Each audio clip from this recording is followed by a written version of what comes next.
Transformar o mundo num lugar melhor para uma criança é transformar o mundo num lugar melhor para milhares de gerações. Milhares de gerações. Exatamente. Toda criança é um espelho da sociedade em que ela está inserida. Então, por que a gente não tenta criar uma sociedade que possa acolher todas as crianças?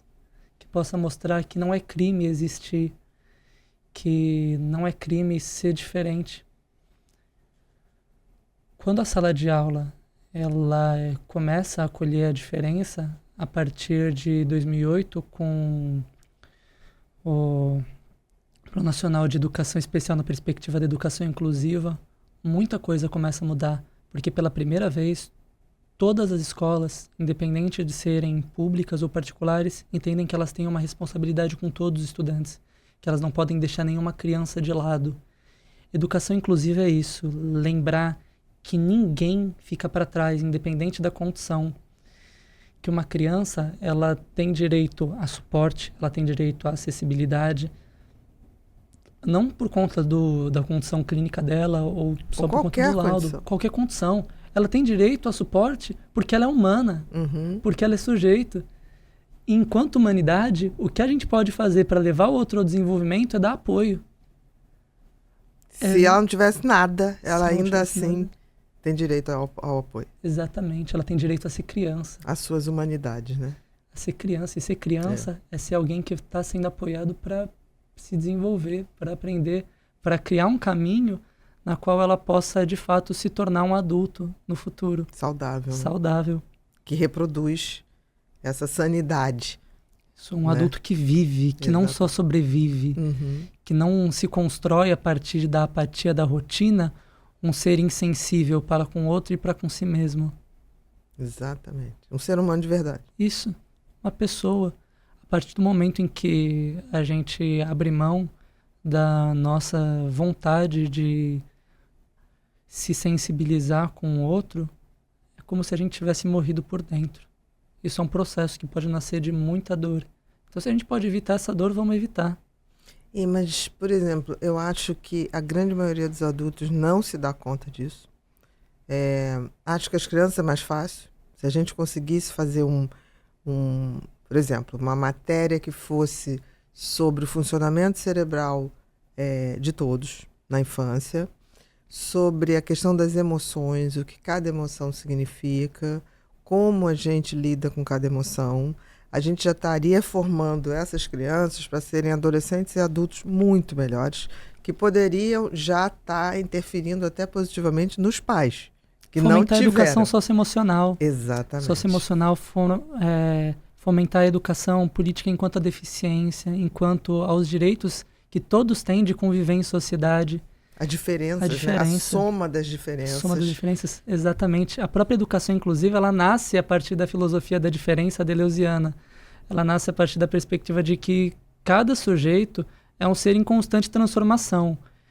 E essa transformação não pode ser algo que é reprimido. Nós precisamos de espaços onde isso tudo seja valorizado, onde, independente de qualquer condição, as pessoas tenham segurança de que elas são pessoas. E de que elas não vão ser atacadas por isso. Então, é a lembrança de que nenhuma escola pode ignorar as necessidades de um estudante, nenhum professor pode discriminar um estudante por ser diferente.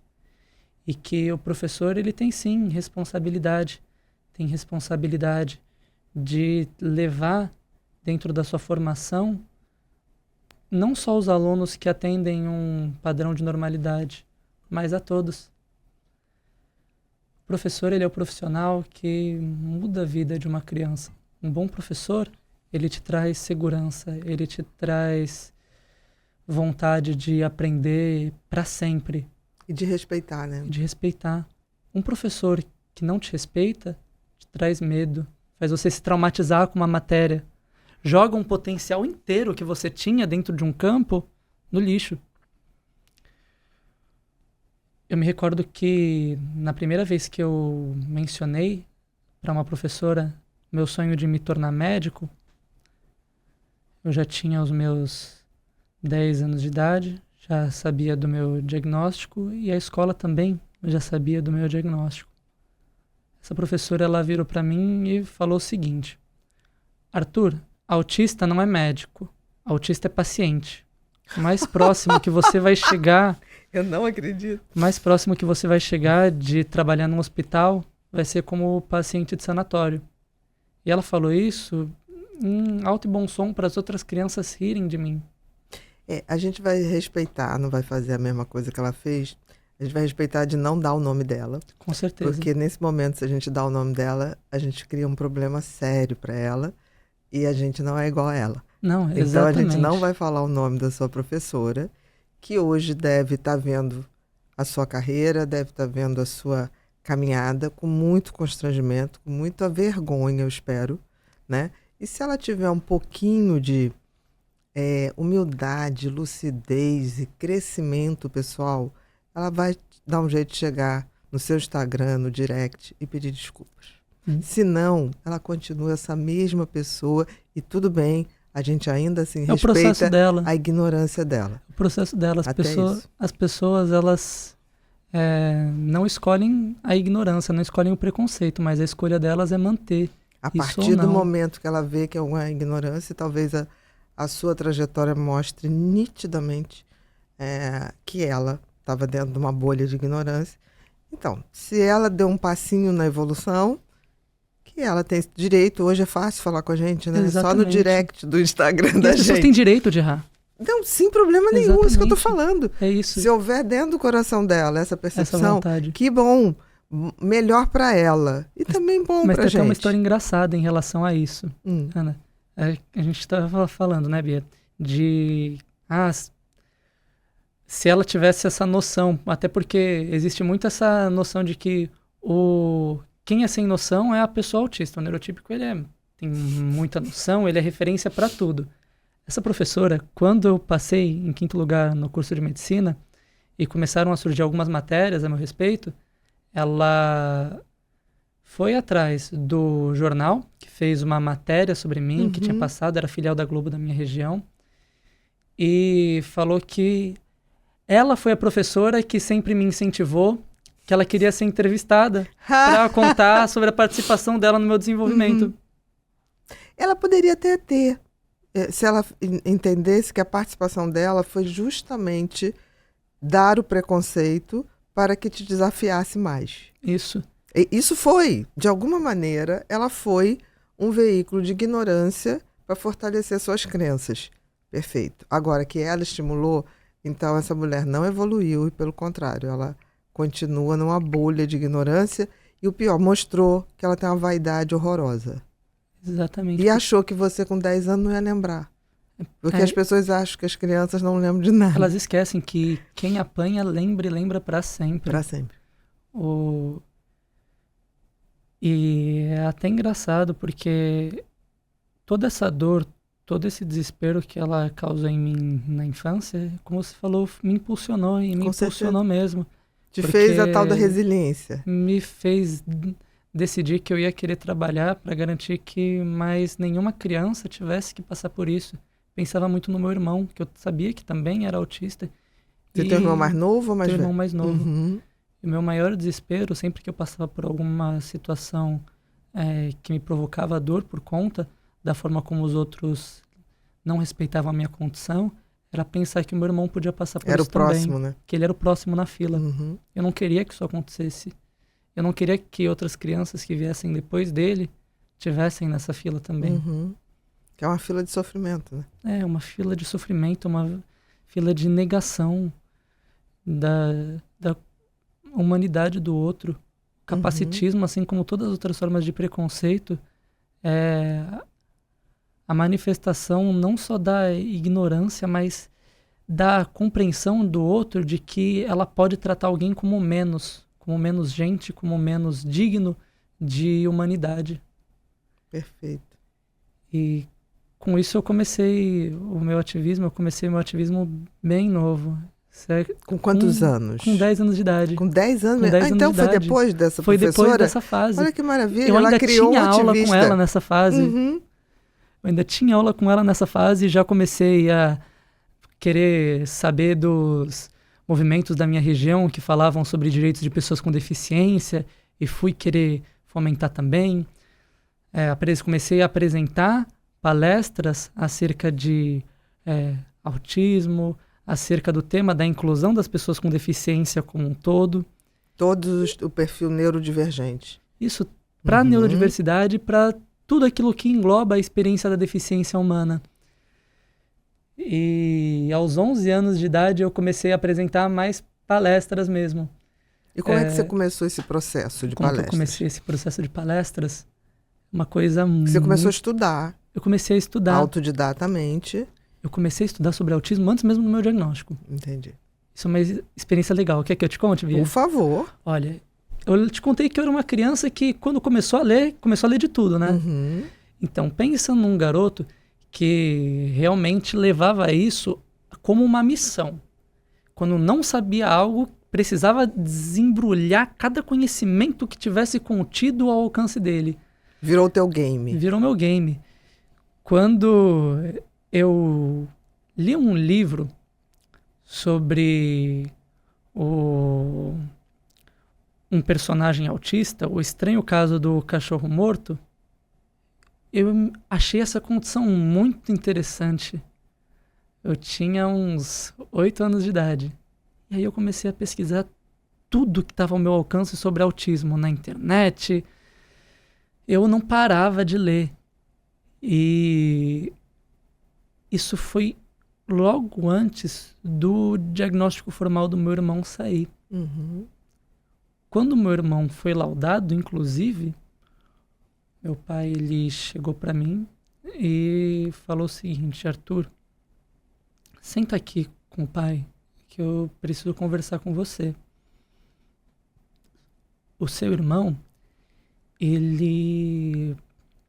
você sabe que o papai leva vocês pro médico desde pequeno, a mamãe, ela leva você para psicóloga, o Breno para fono, para terapia ocupacional. A gente descobriu por que a gente sempre precisou fazer isso pro seu irmão. O Breno, ele tem uma condição chamada síndrome de Asperger. E você vai precisar apoiar muito ele pelo resto da sua vida. Como você já ia apoiar de todo jeito por vocês serem irmão, por vocês se amarem muito. Eu virei pro meu pai e disse assim: pai, eu sei que o Breno é autista.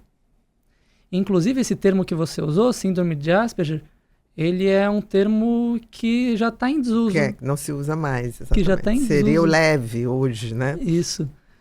E meu pai, ele falou assim: como que você sabe de autismo?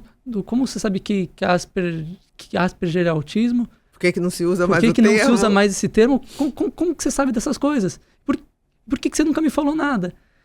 Eu contei para ele que eu tinha lido esse livro, O Estranho Caso do Cachorro Morto, que o protagonista, ele era autista. Com isso, eu desenvolvi interesse para pesquisar acerca dessa condição e identifiquei muitas características do meu irmão. Uhum. A rigidez, os comportamentos repetitivos, a dificuldade de interação social, e que nele se manifestava de forma muito intensa. Ele tinha muita energia, ele era um garoto muito hiperativo e com muita dificuldade de autorregulação. E que também se expressava pouco, ele conversava muito pouco. Ele aprendia bem, mas ele praticamente só respondia frases que eram direcionadas a ele. Não tinha a iniciativa de começar uma conversa. Outro, né? De buscar o outro, de se conectar com o outro. As únicas iniciativas que ele tinha eram comigo, dentro de casa. Com os outros ele não tinha interesse nenhum. Uhum. E aí eu falei, eu identifiquei todas essas características no Breno e percebi que ele muito provavelmente era autista. E a gente não usa mais o nome síndrome de Asperger porque é algo, além de ser muito impreciso, porque não engloba questões como o apoio que todo autista precisa. Exatamente.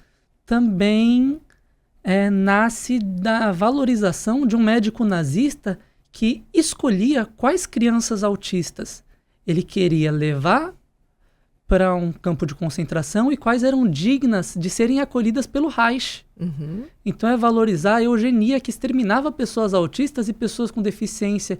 Reconhecer que a gente deve algo à contribuição desse homem. Meu pai ficou de queixo caído e falou assim: Arthur, se você suspeitava que o seu irmão era autista, por que você nunca falou nada disso pra mim? Falei, ué, a mamãe tá internada o tempo todo e você tá lá com ela, cheio de preocupação. Vocês levam a gente em médico o tempo todo para eles fecharem o diagnóstico.